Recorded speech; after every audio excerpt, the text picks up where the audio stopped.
Hi, welcome to the Catholic Corner. I'm Monsignor Walter Nolan.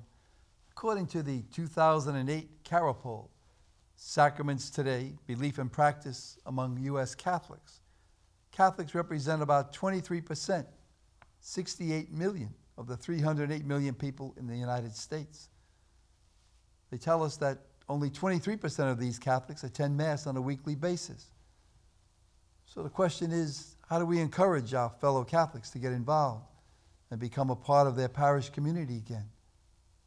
How do we convince them to come home to their parish, be filled with the love and peace of Christ in a Catholic community? My guests today have one way which they hope will encourage inactive Catholics to become active in their parish community again. It's called Christmas Carol Festival Project. Interesting idea. John Boucher is the director of the Office of Evangelization and Parish Development for our Diocese of Trenton. John, welcome to the Catholic Corner. Great to have you again. And with him is his wife, Therese. She's the religious educator, a publisher, and the author of several books, including Making Friends with the Saints and Bringing Our Grandchildren to God. Marvelous ideas and marvelous books. Therese, welcome to the Catholic Corner. Thank you. Nice to have you both. God bless you for all the work you're doing. Tell me a little bit about inactive Catholics and what does it mean and what are we talking about? Well, we're talking about people who identify themselves as Catholic, if there's a Gallup poll or whatever. So that's good. But they don't equate being Catholic with going to church.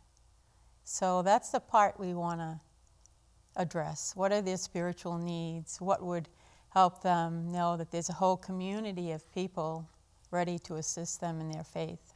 So they've been baptized and maybe they spent a little bit of time going to church, but somehow now think they have other things to do or it's not as important or whatever. And how do we bring them back? I mean, what would be a good idea to think that they would come back? I think one of the things we need to realize is that there's more than one kind of inactive Catholic. And sometimes we think of only one kind. One is that we've been very familiar with in the past were people who were alienated from the church. They were hurt, and as a result of a broken relationship or something, they have stopped coming to church on a regular basis. And that was a big number of people at one time. However, over the years, that's become a smaller and smaller percentage of those that are inactive. The bigger numbers are people who are marginal. They are Catholic, they come maybe Christmas and Easter and maybe a few other times during the year. And these marginal people would not be said to be see themselves as inactive. They're doing what they've always done, or they're doing what their family did. Others, too, are kind of like unchurched Catholics. Yes, they did receive a sacrament down at the beginning in baptism, perhaps, and maybe a little bit of teaching, but then they've drifted away. And they are probably the largest group of people today. They're literally unchurched. And so we need to treat them in different ways from the ways we would treat someone who was alienated or even marginal.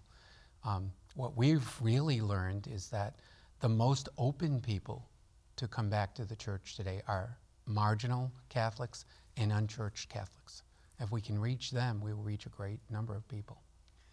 Do you think they just, I guess, what would I say, get in a rut, or they sometimes they get busy with their work, so they're running around doing other things and don't see a need for church? Is that a part of it? I think one of the things we've learned is, aside from just addressing why did this happen, it's more important to think about, well, what good memories do they have of the church? And for some young people, all the way up to age 40, it's Christmas and the baby Jesus and all that kind of thing.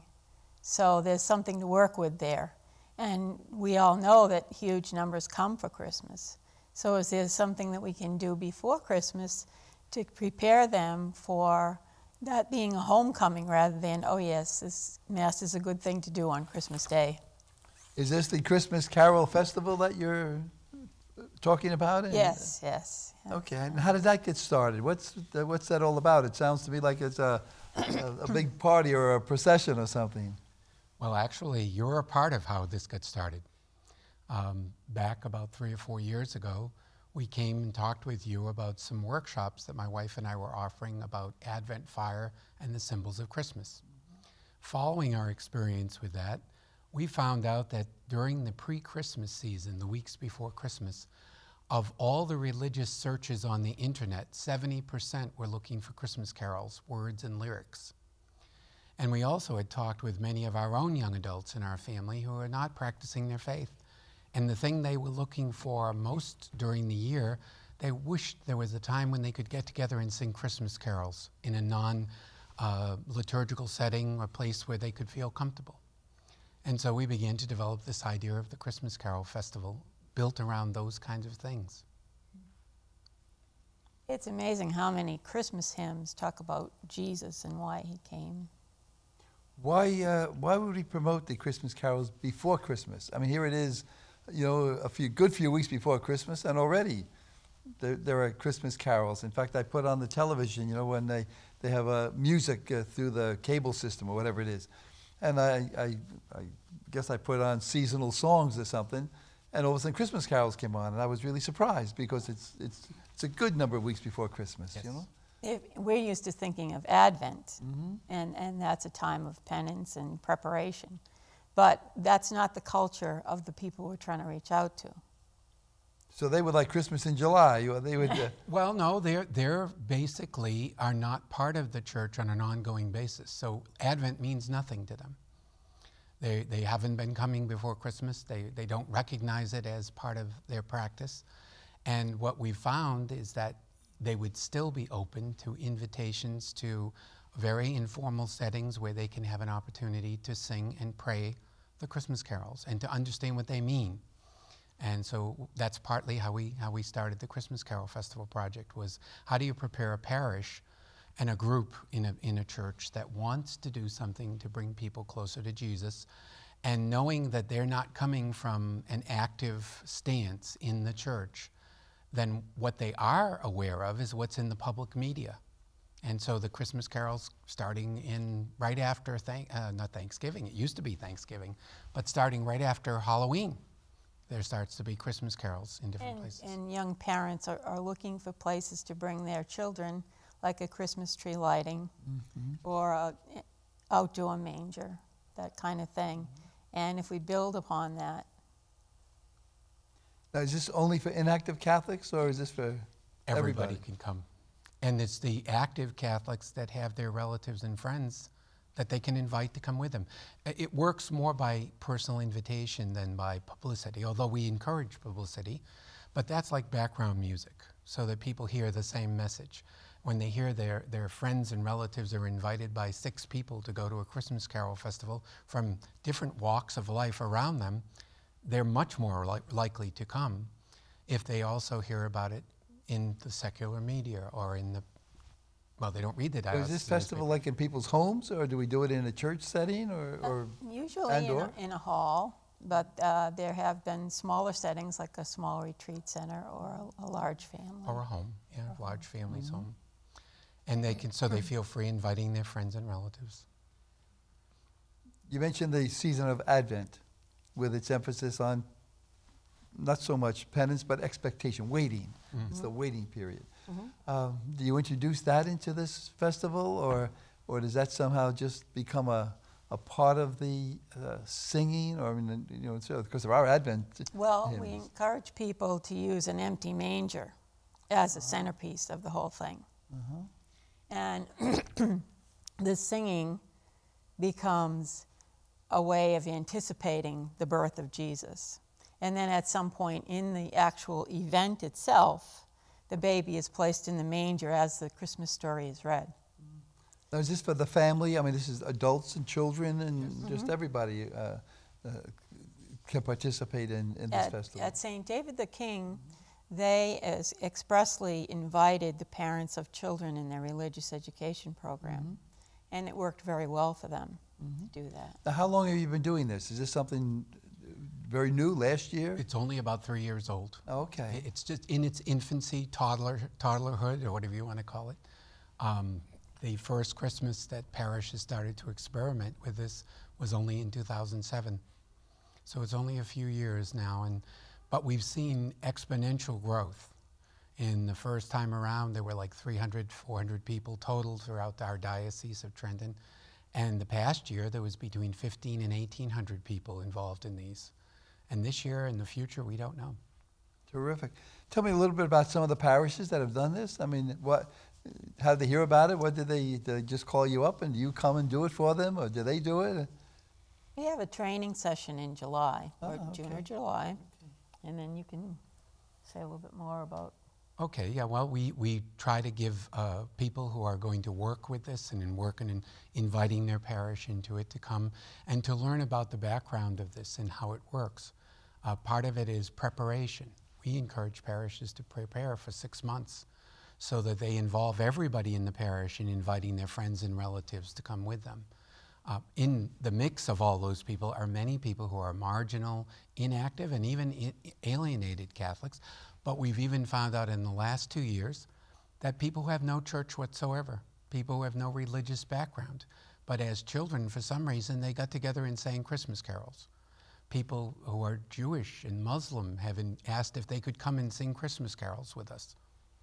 Who are we to say no? At Divine Mercy, I believe, they use it too as a celebration of unity, because they'll have Christmas carols sung in 3 or 4 different languages as part of the event. Well, that's a very nice idea. Yes, yeah. And everybody shares food afterwards, their Christmas food. I was going to say that. Oh, yeah, we always they put come in with food. with their Christmas food, which Yeah, is yeah. very nice. One parish did a cookie bake, and as part of it. Now, did they do this like during the Advent season itself, or when do you recommend that they do something like this in the parish? Usually during December, Okay.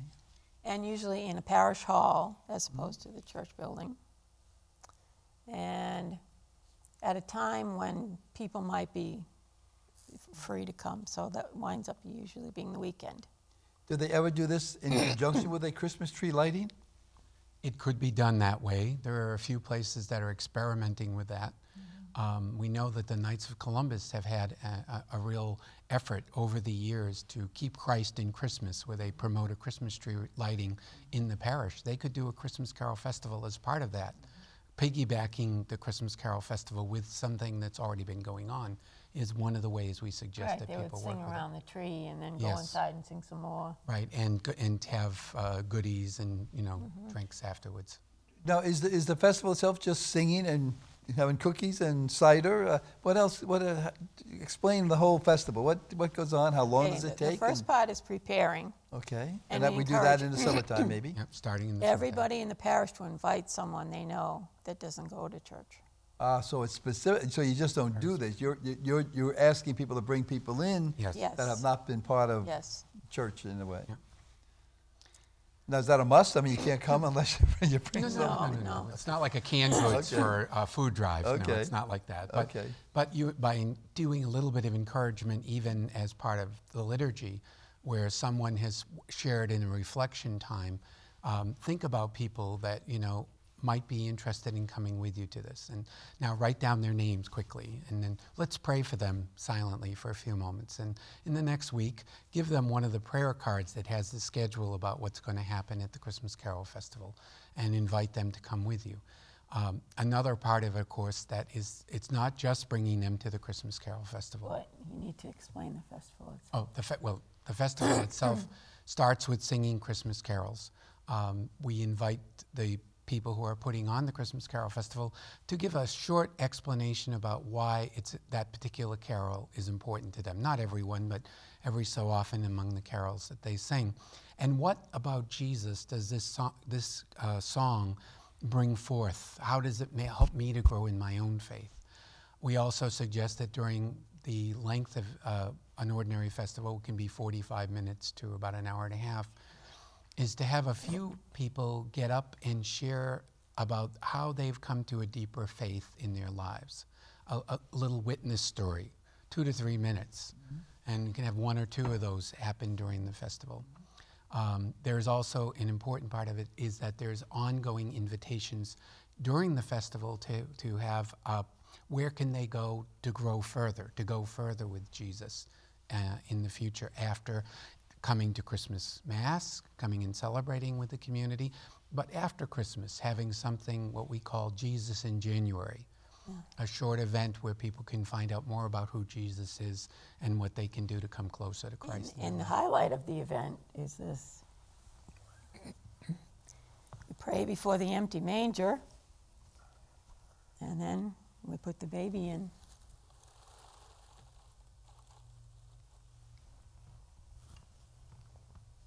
And then there's more prayers? Be more More prayers, prayers. short prayers, and singing of Christmas carols, the reading of a scripture passage from the birth narratives about Jesus, so that everyone hears the story again.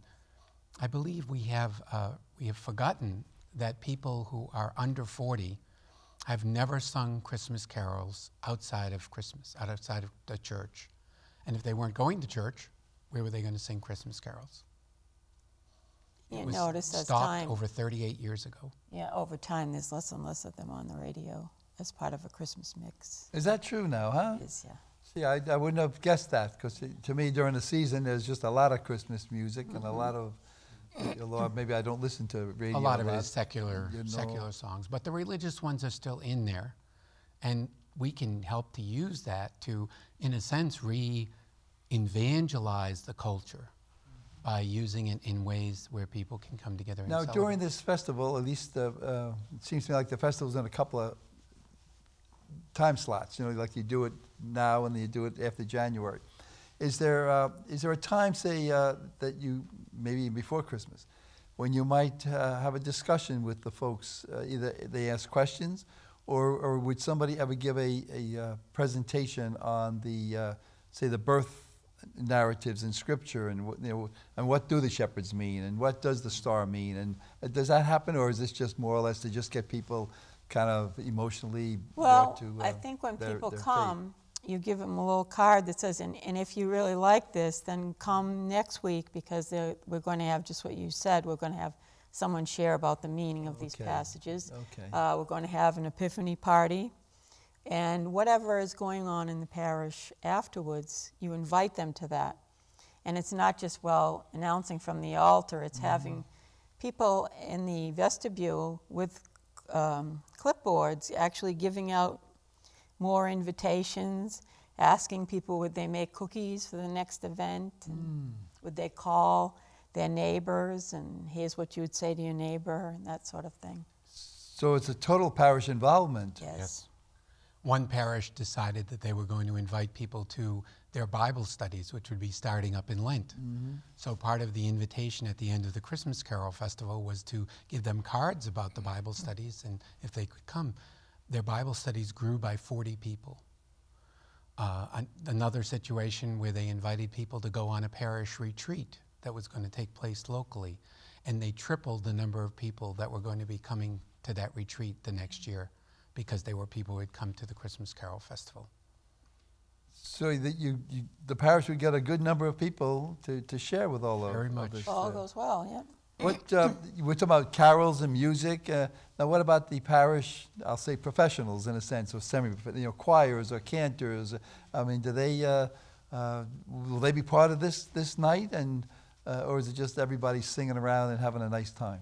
It's kind of 50-50. Yeah, it depends. Certainly, we encourage anyone who's thinking of using it that you need to talk with the people who do this as part of their ministry in the church and involve them as much as possible. But in terms of them doing like a concert, there are certainly other places where they can go for concerts. This is something where they might participate by mixing among the rest of the group and helping people to sing. Because the big thing about this is that if people sing, as I think it's St. Augustine says, you pray twice. You know what I always Something found happens. interesting is the history behind some of the hymns, Oh, yes. which always, I think, when people understand the history, like say a Silent Night or many of those hymns, to understand that this is not just, somebody didn't get a guitar. Well, they actually got a guitar, but it's not like just somebody's just, playing around with. I mean, there's a meaning and something happened. It's almost an epiphany or a manifestation of God, and when you know the history, sometimes that also brings you back into faith. There's one parish that took that as their primary thing. Yep. Which St. one? Benedict's in Homedale. Oh, so they actually did something They like did that. a history of each Christmas carol and went through the whole time of their Christmas carol doing that.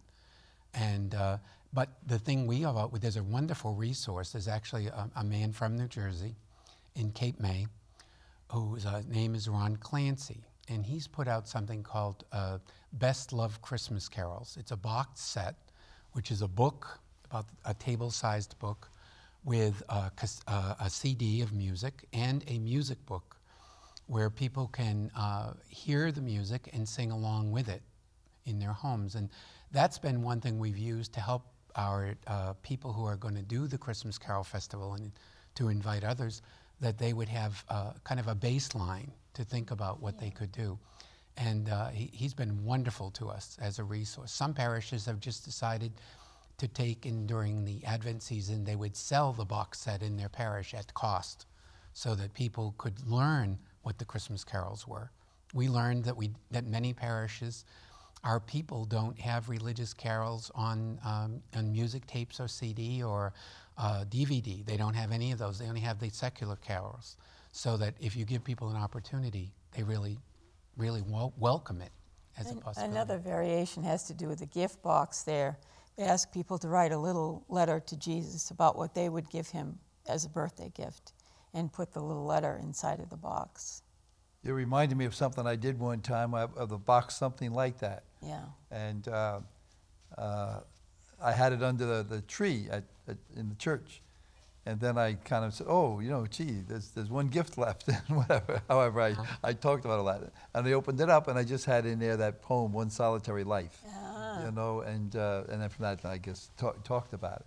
But it is interesting how, but even the secular songs, if you look really deep into them, sometimes you pull out some real meanings about Christ and God and what the whole symbol was. What other kind of symbols are helpful? We have Jesus in the manger. We have the box. I mean, do you have other symbols that you use in this presentation? We try not to use too many, and actually I usually use a purple cloth underneath because it's almost like you're showing them a little hint of Advent with the empty manger and the purple cloth. I don't suggest going overboard with Christmas decorations and all. We're wanting people to prepare themselves for the birth of Jesus, and part of that preparation is kind of a sparse concentration. So it's like an Advent preparation. It is, yes. It is, but it's Advent in a way that they could understand it because it connects directly to the Christmas event. And otherwise they wouldn't have the gradual preparation that we do in church. No, Christmas trees would be a bare Christmas tree or a Christmas tree with just white lights on it. Yeah. Very telling, very special for people. Greens, of course. And That something's happening. Yes. Or about to happen, Yes, or yes. whatever. Something is happening. Now Advent is a busy time, isn't it? Do they ever do something like this after Christmas or during the Epiphany season, or is that part 2 of your preparation time? Well, the Epiphany thing would be good, especially with Hispanic people who are inclined to that story going on and on. But most people who don't go to church, Christmas is over the day after Christmas. So it's fine to try to have something that's Epiphany, but it doesn't have to be according to our church calendar, is what I'm trying to say. This project's gone on for a couple of years, and you said that not that I started it, but you helped. That's what happens when we talk, right? All kinds of things happen. You know? But anyway, however, this all started 3 years ago. What are your dreams for the project now? What are your hopes and dreams for this? And do parishes do it year to year? And yes. They're free to do and adapt the way that they find that they should, because as long as they're preparing people and then doing some kind of celebration and invitation and then following up afterwards with more invitations, that's the main thing that we've learned, that you have to be consistent. It can be a successful little experience of evangelizing. Yeah. Now, my dream is that there's so many churches that do it that we'll actually hear more religious Christmas carols on the radio than we will the other kind, that there'll be a reversal in that trend. Now, do you hope that, I'm trying to think of the words in my mind, kind of from the secular folks who do something and then bring it, I don't want to say like a pyramid thing or something, but do you ever think that we do this like in a church setting or in the hall of the church setting, and would people ever, like, say, then go home to their home and invite just a little home thing. It might even be their own children or their own cousins or something of that nature. Yep. So that if you had them all together, say, okay, now if you all go home, we get 5 more people in your home. Is that kind of a thought in your head? I like that idea. I hadn't thought of it before. See, here we See are that? talking. Well, we have prepared a one-sheet, both sides, that can be handed out to people to do something like that in their homes. And what we've learned is that it builds. You're building an environment or an atmosphere in which you're celebrating the time before Christmas in a different way than persons who are detached from the church are going to be thinking of. They wouldn't even imagine doing some things. Because I can really see in today's society where people are busy. People might, for whatever reason, not be. I mean, I think they're. What do we say? They can be spiritual, but not kind of attached to a religion. But they're good people. But I can almost see them. You almost talking to their children. You know, I mean, we sometimes we try to get the adults, but say, okay, might take a long time, but if we get our children to kind of do something like this, and even if they're not getting to a church, hey, let's do it at home. But focus on the religious aspect. Yeah, that brings us to the whole thing. Is one thing people have taught us was that they needed to connect this to their own home creche sets, their manger scenes. And so, like, one of the options that we suggest is in a parish that people bring their creches or mangers to the parish, and in the room where they're going to be either getting their drinks and goods and cookies and things, have on tables each family with their creche sets. Can there be more information about this? How do people get more information about the Christmas Carol Festival? Well, they can contact me at our office. My email is jbouch@dioceseoftrenton.org, or they can go on the website for the diocese, and under spiritual, they can find us evangelization, and under evangelization is Christmas Carol Festival. So are there any books published? Can they go buy a book, or is this mostly coming out of your office? This is what we brought today. This is a guidebook for somebody who would want to do the process. And this is so popular that if you put Christmas Carol Festival into Google, this will come up. It'll come up. Yeah. Thank you both very, very, very much. What a great project.